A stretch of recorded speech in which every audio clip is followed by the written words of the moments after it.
6 women, 6 very different fates, and one king whose obsession with a single goal, a male heir, reshaped England and destroyed lives. This is the story of Henry VIII, a charismatic Renaissance prince who turned into a ruler feared by friends and family alike, who broke from the Catholic Church, tore the country through religious upheaval, and left a trail of broken hearts in his wake. And the greatest irony of all is that the child he valued least would become his most powerful legacy. To understand why Henry became so extreme about marriage, divorce, and execution, you have to start with a twist. Henry was never supposed to be king. Born in 1491, he was the spare, while his older brother Arthur was trained to rule from childhood and was married to a Spanish princess, Catherine of Aragon, to secure a major alliance. Henry's future was expected to be quieter until 1502, when Arthur died suddenly at just 15. Overnight, young Henry became the Tudor dynasty's future, and the stability of the crown now rested on his shoulders. When Henry took the throne in 1509 at 17, England celebrated. He looked like the perfect Renaissance king, tall, athletic, charming, a musician and poet, fluent in languages, dazzling in tournaments and court. But beneath the glamour sat an old fear. The Tudor claim to the throne still felt fragile after years of civil conflict. Henry didn't just want survival like his cautious father. He wanted glory, and he wanted a dynasty that could never be challenged again. In Henry's mind, that security depended on one thing above all: sons. His first wife, Catherine of Aragon, seemed the ideal queen, educated, dignified, politically capable, and deeply respected. For years their marriage looked solid, and Catherine even proved her strength as regent when Henry went to war. In 1513, when Scotland invaded, English forces crushed them at the Battle of Flodden, and Catherine's authority helped steady the realm. Yet the one thing Henry demanded most never arrived. Catherine endured repeated pregnancies, miscarriages, stillbirths, and sons who lived only days or weeks. Only one child survived: a daughter, Mary, born in 1516. To Henry, a daughter could not guarantee the Tudor future, and as Catherine grew older, his fear of a succession crisis hardened into obsession. By the late 1520s, Henry's attention fixed on a woman who refused to play the usual court game: Anne Boleyn. She was sharp, stylish, educated, and, most importantly, she refused to be merely a mistress. Anne wanted marriage, and Henry became consumed by the idea. He insisted his marriage to Catherine was cursed and demanded an annulment from the Pope, but European politics blocked him. Catherine's nephew, Charles V, was among the most powerful men in Europe, and the papacy couldn't easily insult his family.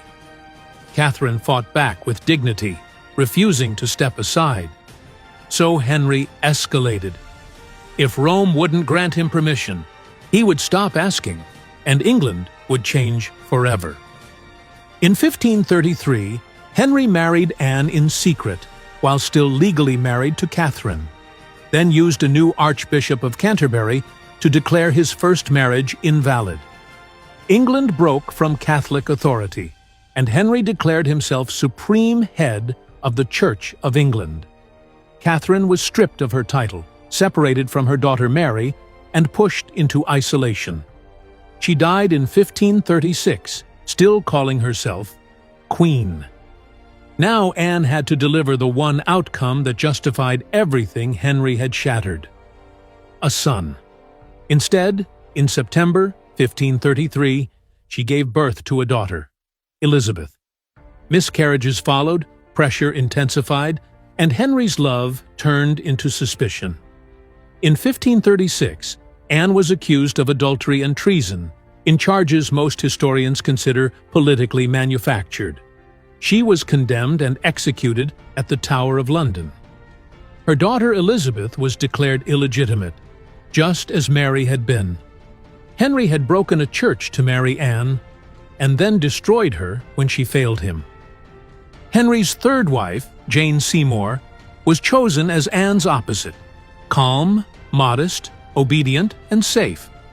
Henry married her quickly, desperate to end the nightmare. In October 1537, Jane finally gave him what he had wanted for decades, a son, Edward. England erupted in celebration. Henry wept with relief, believing he had secured the Tudor future at last. But the victory was brief. Jane developed a fatal postpartum infection and died within weeks. Henry mourned her more than any other wife, and later he would be buried beside her, because Jane gave him the heir, and she died before their marriage could sour into disappointment. After Jane's death, Henry was older, heavier, and in constant pain from a worsening leg ulcer that poisoned both his body and his temper. His fourth marriage wasn't about love, it was about diplomacy.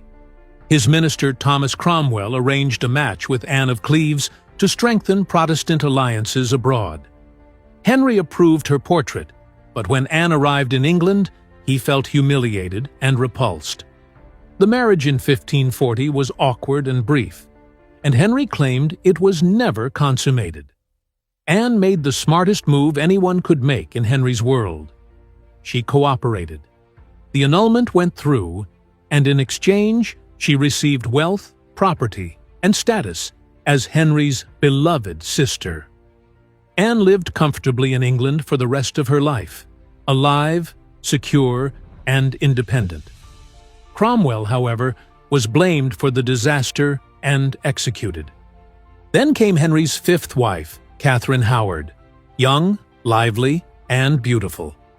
Henry, now nearing 50 and physically deteriorating, was captivated. He called her his rose without a thorn, lavishing her with gifts and attention. But Catherine was dangerously inexperienced in a court where every mistake could be fatal. Her past relationships surfaced, and soon accusations emerged that she was having an affair while married to the king. Henry's reaction wasn't just heartbreak. It was rage and humiliation. In 1542, Catherine Howard was executed, not yet 20 years old. Another young life ended, not because she threatened the realm, but because Henry's pride demanded a public punishment. Henry's final marriage, to Catherine Parr, was different. By 1543, Henry needed less a lover and more a caretaker. Catherine was educated, mature, and steady, and she approached the marriage with clear eyes. She became companion and nurse, managing the household and surviving Henry's darker moods. Her most lasting achievement was political and personal. She helped reconcile Henry with his daughters, Mary and Elizabeth, bringing them back into the royal family and restoring them to the line of succession.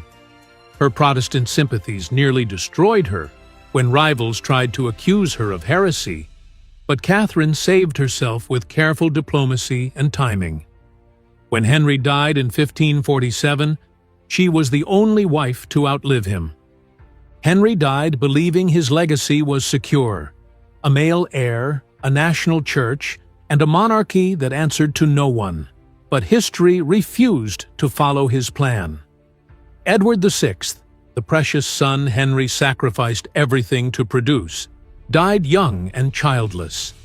Then Mary I, Catherine of Aragon's daughter, took the throne and tried to reverse her father's religious revolution. And finally, Elizabeth I, Anne Boleyn's daughter, the disappointment Henry never truly valued, became one of England's greatest rulers, presiding over a golden age and proving a woman could rule as powerfully as any king. In the end, Henry's true legacy wasn't the son he wanted. It was the daughters he tried to erase, and the country he transformed in pursuit of an obsession.